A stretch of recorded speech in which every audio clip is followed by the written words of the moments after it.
দেশের মানুষ যখন জীবন বাঁচানোর জন্য চিকিৎসার খোঁজে, তখন পেছনে ছায়ার মতো লুকিয়ে থাকে এক অদৃশ্য শোষণ।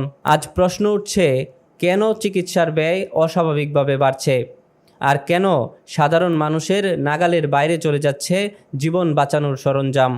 জাহিদ মিলন এক চিকিৎসা সরঞ্জাম আমদানিকারক, যিনি স্বপ্ন দেখেন দেশের স্বাস্থ্য খাতে আমূল পরিবর্তন আনার। সেমিনারে বলেছেন যে আসলে এনবিআর, জাতীয় রাজস্ব বোর্ড বাংলাদেশে, তারা আসলে ব্যবসার প্রধান বাধা বাংলাদেশে। এখন প্রশ্ন আসতে পারে, কেন বাধা? আসলে এনবিআর যে নীতিমালাগুলো করে সেগুলো স্টেক হোল্ডারদের সাথে কথা না বলেই করে।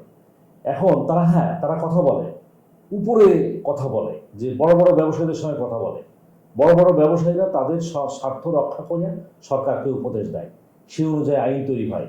আমরা বিগত দিনে দেখেছি যে ব্যক্তির স্বার্থে, প্রতিষ্ঠানের স্বার্থে রাষ্ট্রের আইন পরিবর্তন করা হয়েছে। গবেষণা বলছে দেশের চিকিৎসা ব্যয়ের 64% চলে যায় ঔষধ আর যন্ত্রপাতির পেছনে। বাংলাদেশ অনেক ঔষধ তৈরি করলেও আধুনিক যন্ত্রপাতির জন্য আমাদের তাকিয়ে থাকতে হয় বিদেশের দিকে, আর সেখানেই আসে হাজারো জটিলতা। যে আসলে বাংলাদেশে ঔষধের উৎপাদন খরচের চেয়ে মার্কেটিং খরচ বেশি। এখন মার্কেটিং খরচটা কীরকম? ধরুন, মেডিকেল রিপ্রেজেন্টেটিভরা আছে বাংলাদেশে বিভিন্ন কোম্পানির হাজার হাজার, এবং তারা যে প্রতিনিয়ত ডক্টর ভিজিট করছে এবং ফার্মাসি ভিজিট করছে, বিভিন্ন হসপিটাল ক্লিনিকে যাচ্ছে, প্রতিনিয়ত তারা উপহার সামগ্রী নিয়ে সেখানে যায়। আমদানির প্রক্রিয়ায় নিয়মের অস্পষ্টতা কেবল ব্যবসায়িক গতি কমাচ্ছে না, তৈরি করছে দুর্নীতির ক্ষেত্রও। এই অস্থিতিশীলতায় ক্ষতিগ্রস্ত হচ্ছেন সাধারণ উদ্যোক্তারা।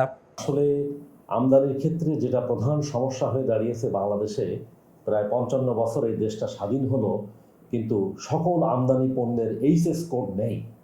এটা একটা বড় সমস্যা। এইচএস কোড হচ্ছে ওই কোডের মাধ্যমে শুল্ক নির্ধারণে সহায়তা হয় ইন্টারন্যাশনালি, এটা স্বীকৃত একটা পদ্ধতি।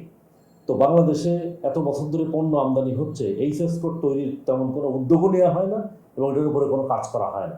ক্ষুদ্র ও মাঝারি ব্যবসায়ীরা টিকে থাকার জন্য লড়েন প্রতিদিন। বড় বিনিয়োগ ছাড়া এখন টিকে থাকা দুরূহ হয়ে পড়েছে।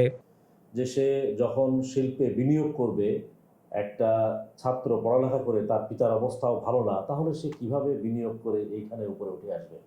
সরকারকে উদ্যোগ নিতে হবে। এখানে যদিও একটা ক্ষুদ্র মাঝারি শিল্প ঋণের ব্যবস্থা আছে, বাট এটার নীতিগত পরিবর্তন এনে এটাকে আরও সুশৃঙ্খল করে কাজ করতে হবে। কারণ ওই জায়গাতেও আপনি গিয়ে দেখবেন যে ওই যার এই ঋণটা পাওয়ার কথা সে পাচ্ছে না। জাহিদ মিলনের মতে, অন্তর্বর্তী সরকারের নীতিমালায় কিছু পরিবর্তন হলে পথটা আরও মসৃণ হবে। মানুষের জন্য স্বাস্থ্যসেবায় নতুন সম্ভাবনার দ্বার খুলে যাবে। তবে আমি যেটা মনে করি, এখন উপদেষ্টা পর্যায়ে বা ওই পর্যায়ে, যেহেতু এমপি টেমপি এগুলো নাই, এই পর্যায়ে বাংলাদেশে একটা দুর্নীতি মোটামুটি নিম্নগামী, এবং যে লুটেরা শ্রেণী ব্যাংক লুট করে নিয়ে যাওয়া, টাকা পাচার, এইগুলো আপাতত বন্ধ আছে। আর অবশ্যই কিছু কিছু ক্ষেত্রে উন্নতি হয়েছে, তবে সরকারি অফিসের ঘুষ দুর্নীতি এগুলো এখনও কিন্তু আগের মতোই বলা যায় বহাল আছে। তো শিল্প তত্ত্বাবধায়ক সরকারের ক্ষেত্রে এই পরিবেশটা তৈরি হয়েছে। আমাদের দেশের মানুষ আরও ভালো চিকিৎসা পাওয়ার যোগ্য। এজন্য প্রয়োজন চিকিৎসা সরঞ্জামের সহজ আমদানি এবং সুলভ মূল্যে তা সরবরাহের ব্যবস্থা। যদি এই পথটি মসৃণ করা যায়, তাহলে দেশের প্রতিটি মানুষ পাবে উন্নত স্বাস্থ্যসেবা। আর এভাবেই এক নতুন দিগন্তের দিকে এগিয়ে যাবে আমাদের স্বাস্থ্য খাত।